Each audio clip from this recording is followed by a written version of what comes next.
While my fiance and I just went to another island, I had a lot of time to question my life, and even though I'm a mindfulness teacher, I'm not perfect and also a human being who makes mistakes, learns, and grows. So, one thing I noticed lately is that I felt like I was constantly stepping into the footprints of others, those who always seem to be ahead of me. And when I open Instagram, it feels like everyone is living their dream life.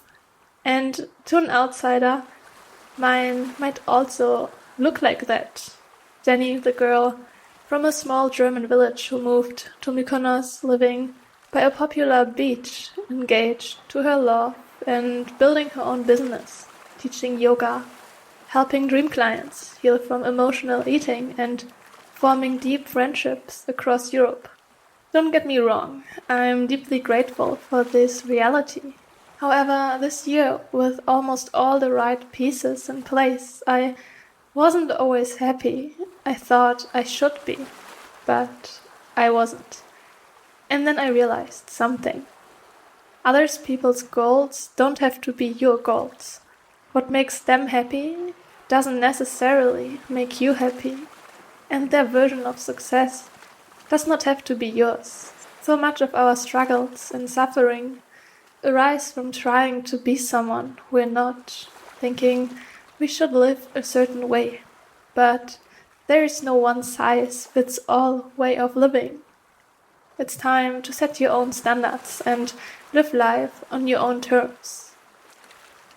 Here's your reminder. You're here to create your own footprints and not just step into those of others. I know this can feel scary, but remember, you're here to experiment, make mistakes, and course correct. Our nature is to learn, grow, and evolve, and no matter what you're doing or how many times you mess up, you're still inherently worthy, and it's your right to create a life that makes you happy and fulfilled. So no one else will do it for you. So take that first step forward. I'm here cheering you on. I believe in you and sending you lots of love and sunshine from Greece. See you soon.